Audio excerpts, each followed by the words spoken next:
தண்டனைகள் கடுமையாக்கப்பட்டாதான் குற்றங்கள் குறையும்னு சொல்லுவாங்க. அப்படியான ஒரு தீர்ப்பை இன்னைக்கு நீதிமன்றம் அறிவிச்சிருக்கு. ஒட்டுமொத்த தமிழ்நாடே எதிர்பார்த்துட்டு இருந்த சாத்தான்குளம் கொலை வழக்குல தீர்ப்பு கிடைச்சிருக்கு. இனிமே இது மாதிரி ஒரு தப்ப பண்ணவே பயப்படுற அளவுக்கு மரண தண்டனை வழங்கியிருக்காங்க மதுரை மாவட்ட நீதிமன்றம்.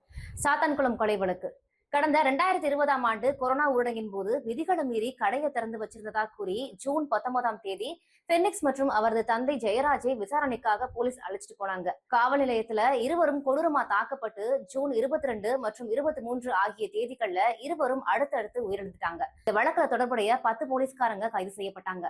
அதுல ஒரு காவலர் கொரோனா தொற்றால உயிரிழந்துட்டாரு. இந்நிலையில கடந்த 23ஆம் தேதி மதுரை மாவட்ட கூடுதல் செஷன்ஸ் கோர்ட் நீதிபதி முத்துக்குமரன் குற்றம் சாட்டப்பட்ட 9 பேரும் குற்றவாளிகள்னு உறுதி செஞ்சாரு.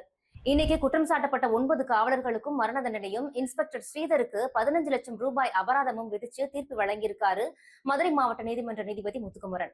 இந்த தீர்ப்புக்கு அப்புறமாவாச்சும் தப்பு பண்றவங்க பயப்படுவாங்கன்னு நினைக்கிறேன். இந்த வீடியோ பிடிச்சிருந்தா மறக்காம லைக் பண்ணுங்க, ஷேர் பண்ணுங்க, சப்ஸ்கிரைப் பண்ணுங்க.